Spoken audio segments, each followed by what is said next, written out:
What you're about to hear was the worst night of my life. I went to a downtown club with my boyfriend and his friends on a Saturday night. My boyfriend and I had been having issues, and we ended up arguing at the club. Frustrated, I decided to leave and called an Uber. It was raining, so I waited under a nearby building's awning. A white car pulled up, and a woman rolled down the window, asking if I was waiting for an Uber. I confirmed, and she said her name. Thinking it was my ride, I got in the back seat.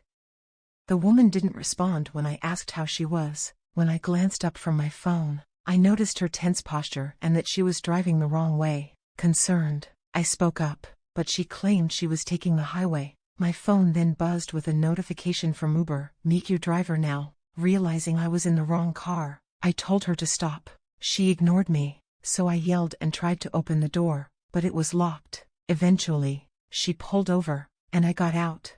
My actual Uber driver called, and I explained everything. He arrived and told me I had narrowly escaped a sex trafficking trap. There were reports of fake Ubers targeting women, driven by females to appear less threatening. Please, always verify the car you're getting into is your actual Uber.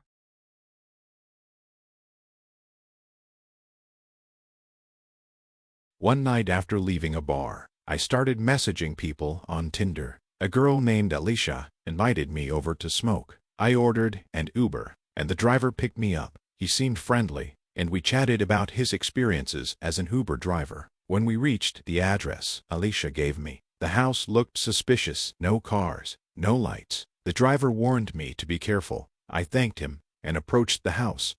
After knocking and getting no answer, I called Alicia. She texted back, saying to come inside. Then, there was a knock at the window, and I saw a hand waving in the dark. Suddenly, my Uber driver called, urgently telling me to get back in the car. He pulled out, and I quickly got in. He explained that the house was vacant and that someone had recently been lured there and murdered. It was a sobering realization. I thanked him profusely and took his number. The next morning, the gravity of what almost happened hit me even harder.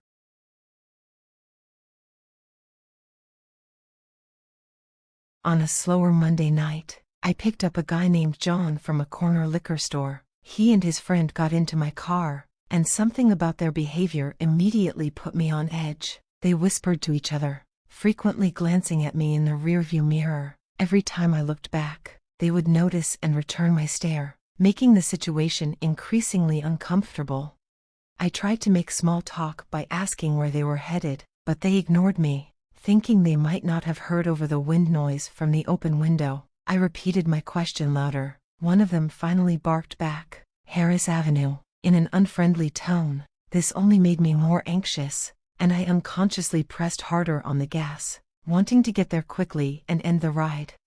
When we arrived at the given address, I saw it was a rundown storefront with a group of guys loitering outside, all wearing masks similar to those from the movie The Purge. I slowed down and asked if this was their stop. As I turned to face them, I noticed both passengers had also donned masks, and I felt a hard object press against the back of my shoulder, likely a gun. They ordered me to pull up to the group outside, and I complied. The men outside demanded my wallet, and I handed it over without hesitation. The two in the back seat got out, and all 5 masked men walked away, one of them kicking my car door as they left. I drove away as fast as I could and immediately reported the incident to Uber and the police. It turned out they had used fake info and a stolen credit card to set up the ride. I lost $250, my IDs, and several cards, but I was relieved to have escaped unharmed.